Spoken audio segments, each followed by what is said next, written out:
Hi అందరికీ. ఇదైతే మా డే 3 అనమాట.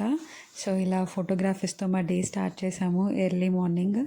ఇది వచ్చేసి మా హోమ్ స్టే బ్యాక్ సైడ్ అనమాట, బాల్కనీ వ్యూస్. ఇక్కడ కూడా బాగుంటుంది.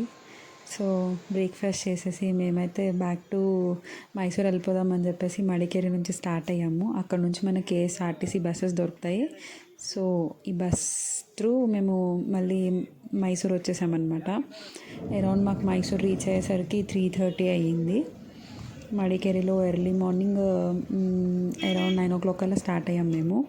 అండ్ మైసూర్ రీచ్ అయ్యాక అక్కడ మెస్లో మంచిగా మీల్స్ తినేసి అక్కడ నుంచి చాముండేశ్వరి టెంపుల్కి వెళ్ళాము.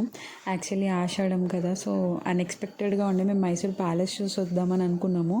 కానీ ఇది మా ప్లాన్లో లేనిది మాకు అన్ఎక్స్పెక్టెడ్గా దర్శనం అయిపోయింది. చాముండేశ్వరి టెంపుల్ మైసూర్లో. సో ఆషాఢంలో అందరు వెళ్తారంట ఇక్కడికి. సో మేము కూడా ఆషాఢంకి మా అమ్మ వాళ్ళ ఇంటికి వెళ్ళలేదు, కూర్గు ట్రిప్కి వెళ్ళాం. సో అలా ఇలా అమ్మ దగ్గర దర్శనం మాకు అయిపోయింది. సో యాక్చువల్లీ ఫోన్స్ అలో లేదు, అందుకోసం అని చెప్పి ఓన్లీ ఎంట్రన్స్ వరకు మాత్రమే ఏదో మాకు వీలైనంత వరకు క్యాప్చర్ చేసాము. సో అదే పోస్ట్ చేస్తున్నా, మొత్తం లోపల వరకు అయితే లేదు. సో మేము అక్కడ దర్శనం చేసుకొని మళ్ళీ రిటర్న్ మాకు ఫ్లైట్ బెంగళూరులో ఉండే. సో దర్శనం అయిపోయాక మళ్ళీ మైసూర్ వచ్చి మైసూర్ నుంచి డైరెక్ట్ ఎయిర్పోర్ట్కి బస్సెస్ ఉంటాయి. సో అలా బయలుదేరిపోయామన్నమాట.